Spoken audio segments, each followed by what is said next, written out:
مجھے رکشا ٹیکسیوں میں آنے جانے کی عادت ہے، میں چلی جاؤں گی، آپ سہمت نہ کریں۔ اس کی آواز میں پہاڑوں کی سی سختی تھی۔ غزال نے نظر بڑھ کر اسے دیکھا، لیکن وہ اماں جان کا ہاتھ پکڑ کر باہر نکلتی چلی گئی۔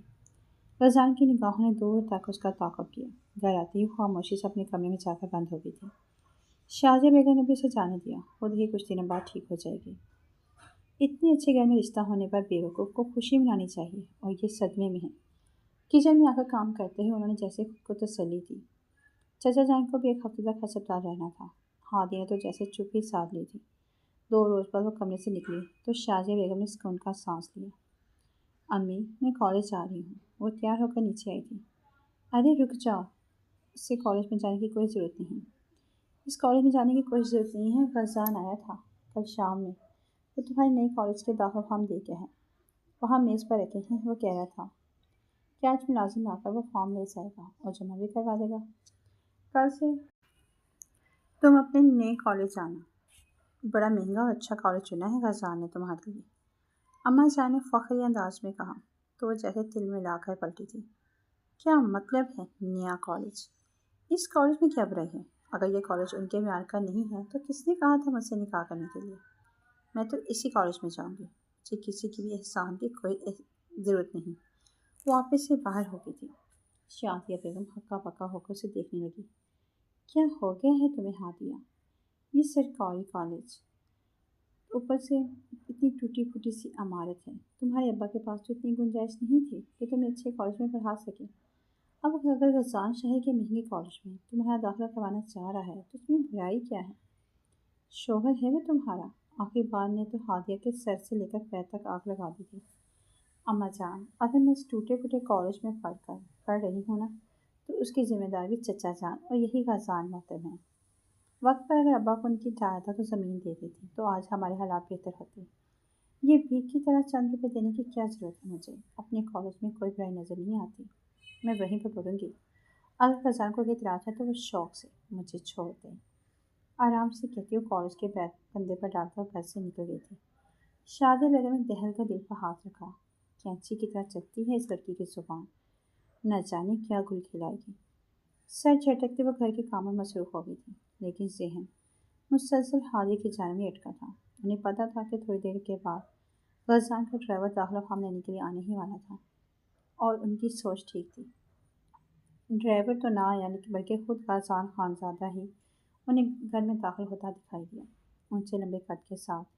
وہ شازیہ بیگم کے سامنے پیار لینے کے لیے جھکا تو انہوں نے بڑے فخری انداز میں اسے دیکھا۔ داماد کے روپ میں انہیں بیٹا مل گیا تھا۔ ہادیہ کہاں ہے؟ اسے کہیں کہ میرے ساتھ چلے گی، کئی جگہ پر سائن کی ضرورت پڑ سکتی ہے۔ ویسے تو میرے ہوتے ہوئے کسی کو اس سے پریشان کرنے کی نوبت نہیں آئے گی، لیکن پھر بھی احتیاط اچھا ہے۔